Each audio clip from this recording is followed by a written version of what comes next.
Bismillahirrahmanirrahim. Assalamualaikum warahmatullahi wabarakatuh. Perkenalkan, nama saya Lanjar Dian Pramesti dengan NIM 215231343 dari kelas 2 PBSI. Pada kesempatan kali ini, saya akan memaparkan biografi tentang 4 imam mazhab. Disimak hingga akhir ya. Yang pertama, ada riwayat hidup Imam Hanafi. Metode pengambilan hukum beliau berdasarkan pada Alkitab, As-Sunnah, perkataan sahabat, Qiyas, Istisan, dan Al-Urf atau adat istiadat. Imam Abu Hanifah dikenal dengan sebutan Imam Hanafi. Bernama asli Abu Hanifah Nu'man ibni Sabit al-Kufi. Beliau lahir di Irak Kufah pada tahun 80 Hijriah atau 699 Masehi. Ia hidup pada 2 masa, yaitu masa kekhalifahan Bani Umayyah Abdul Malik ibni Marwan dan masa Bani Abbas Khalifah Al-Mansur. Digelar Abu Hanifah atau yang berarti suci lurus karena kesungguhannya dalam beribadah sejak masa kecilnya, berakhlak mulia, serta menjauhi perbuatan dosa dan keji. Imam Abu Hanifah tinggal di kota Kufah di Irak. Kota ini terkenal sebagai kota yang dapat menerima perubahan dan perkembangan ilmu pengetahuan. Abu Hanifah memiliki seorang ayah bernama Thabit bin Zawdi al-Farisi, sementara kakeknya merupakan penduduk Kabul, sebuah kota di Afghanistan. Ibu Abu Hanifah tidak terkenal di kalangan ahli-ahli sejarah, tetapi walau bagaimanapun ia menghormati dan sangat taat kepada ibunya. Imam Hanafi berkonsentrasi dalam ajaran fikih. Di samping mempelajari ilmu fikih, beliau sempat juga mempelajari ilmu tauhid.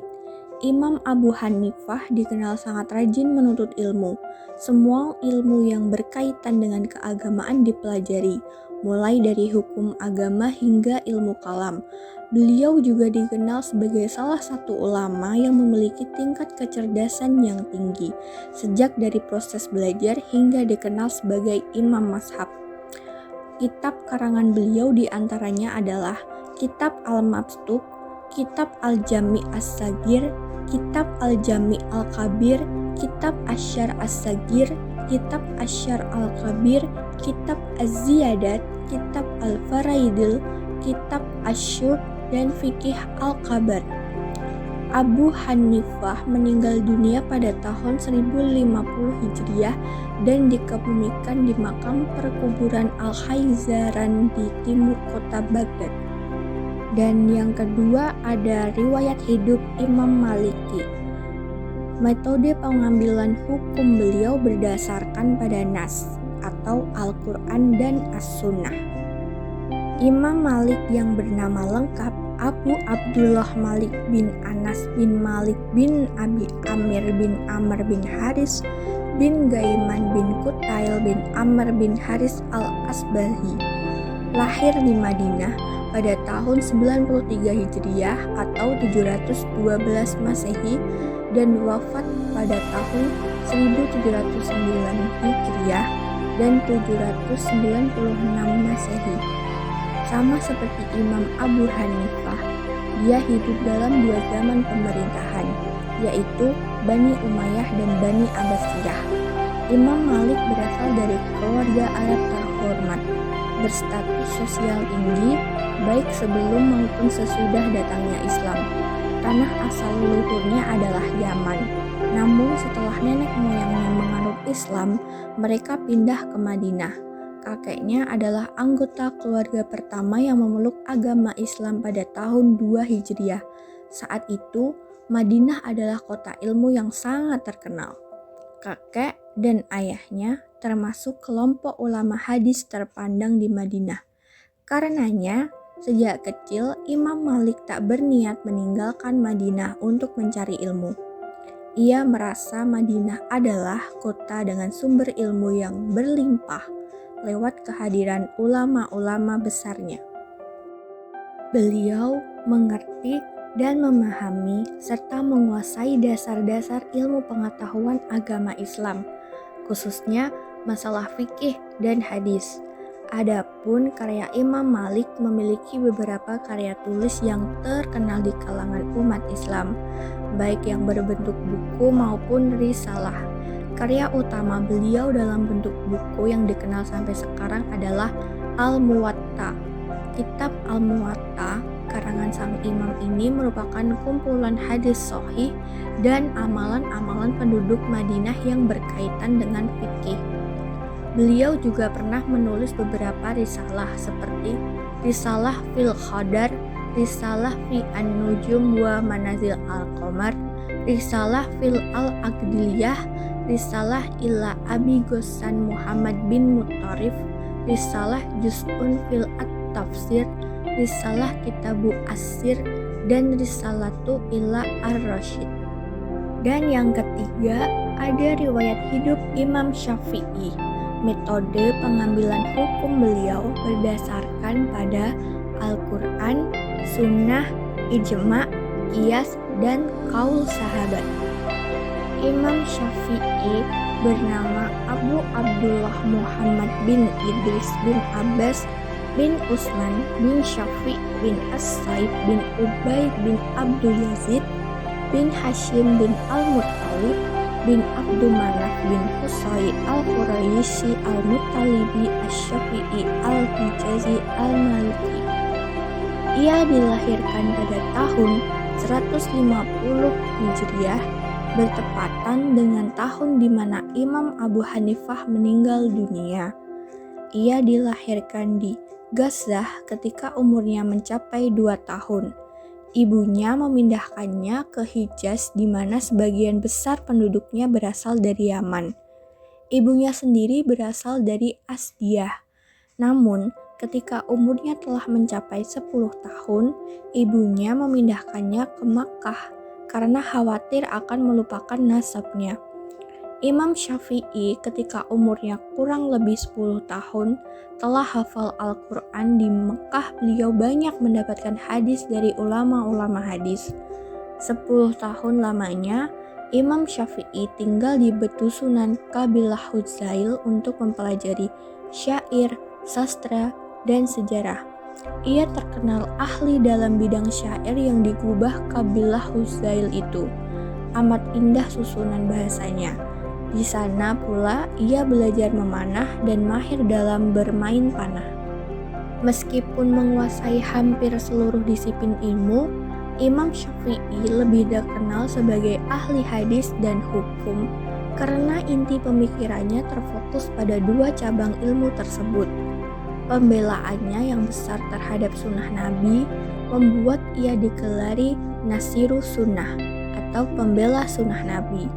Buku karangan Imam Syafi'i adalah Ar-Risalah Al-Qadimah, Kitab Al-Hujjah, Ar-Risalah Al-Jadidah, Ikhtilaf Al-Hadis, Ibtal Al-Istishhan, Ahkam Al-Quran, Bayat Al-Farad, Sifat Al-Amr wa Nahi, Ikhtilaf Al-Malik wa Syafi'i, Ikhtilaf Al-Iraqiyin, Ikhtilaf Muhammad bin Husain, Fadail Al-Quraisy, Kitab Al-Um, Kitab As-Sunan. Menurut Ar-Rabi, Imam Syafi'i wafat pada malam Jumat setelah maghrib saat beliau sedang berada di sampingnya. Jasadnya kemudian disemayamkan setelah asar pada hari Jumat, yaitu hari terakhir bulan Rajab tahun 204 Hijriah. Kuburnya berada di Mesir. Dan yang terakhir atau yang keempat, ada riwayat hidup Imam Ahmad. Metode pengambilan hukum beliau berdasarkan pada nas, yang meliputi Al-Quran dan Sunnah. Nama aslinya adalah Abu Abdullah Ahmad bin Muhammad bin Hambal Asy-Syaibani.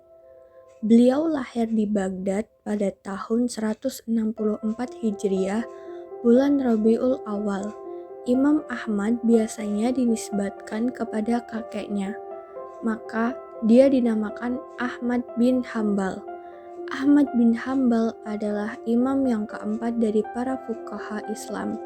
Beliau imam bagi umat Islam seluruh dunia, juga imam bagi Darussalam, mufti bagi negeri Iran, dan seorang yang alim tentang hadis-hadis Rasulullah Shallallahu Alaihi Wasallam. Kepandaian Imam Ahmad dalam ilmu hadis tak diragukan lagi. Telah hafal 700.000 hadis di luar kepala. Hadis sebanyak itu kemudian diseleksinya secara ketat dan ditulis kembali dalam kitabnya Al-Musnad berjumlah 40.000 hadis.